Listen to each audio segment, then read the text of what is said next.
Welcome to Inside Djoser's Step Pyramid. The architect of the Step Pyramid, Imhotep, was a man of great importance to Pharaoh Djoser and ancient Egyptians in general. The base of a statue of Djoser, discovered in 1926, celebrates Imhotep as a carpenter, sculptor, stonemaker, and chief of the seers. Little is known of Imhotep's day-to-day life.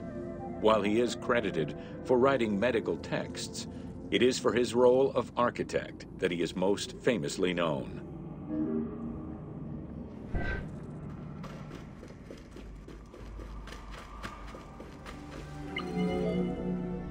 From the design of the pyramid to the elements within the complex itself, Imhotep set out to create something that would immortalize his king. An architectural achievement, the Step Pyramid was made from stone blocks instead of mud brick. It was the first time Egyptians built a monument of that height. Imhotep explicitly intended for the stone to reflect natural materials. The funerary complex of Djoser remained famous throughout the centuries and millennia, and its great architect, Imhotep, was deified by ancient Egyptians during the late period.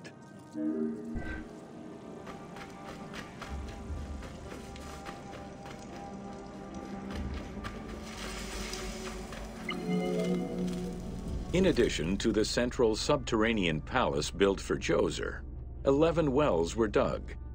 Each went to a depth of 33 meters and connected with a horizontal gallery extending for about 20 meters. The first 5 galleries were intended for members of the royal family.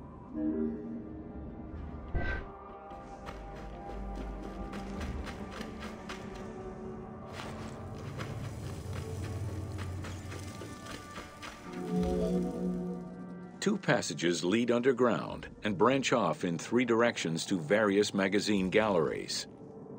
This vast underground space accommodated sections for storage and ceremonial offerings.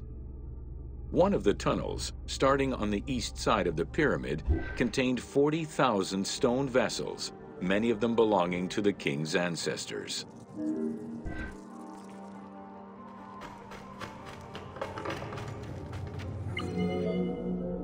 The burial chamber of Djoser is located at the bottom of a 28-meter deep central shaft.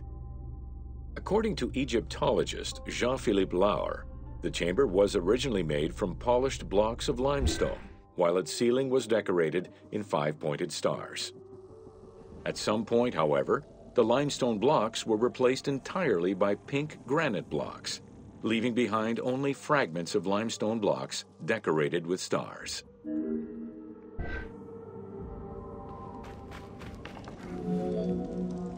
At the foot of the chamber are many tunnels going in all directions.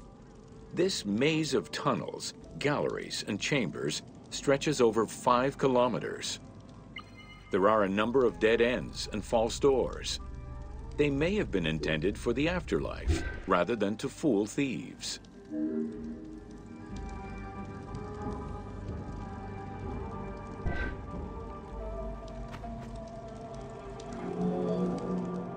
Unlike the Great Pyramid of Giza, or Menkaure, the Pyramid of Djoser does not have any extra openings dug out by thieves. There was no need for them. Because of the easy access into the tunnels and along the corridors, thieves had little trouble clearing out the temples once inside. It is unknown when the mummy of Djoser was stolen. All that remained was a left foot, found by French Egyptologist Jean-Philippe Lauer in 1934.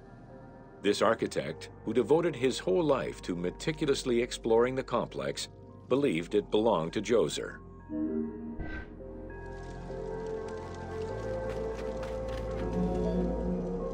The Pharaoh's apartments, also known as the Blue Chambers, are decorated with blue-green tiles meant to imitate the reed matting that covered the walls and windows of his palace.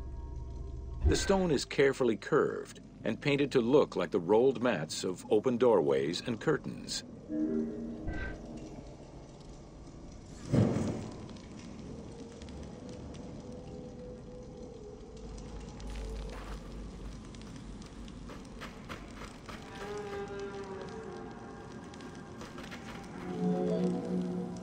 There are two long rooms running side by side along a north-south axis. The south room has false doors separated by stone panels, while the north room is a corridor which allows access to side chambers. Nearby chambers originally housed the pharaoh's treasures.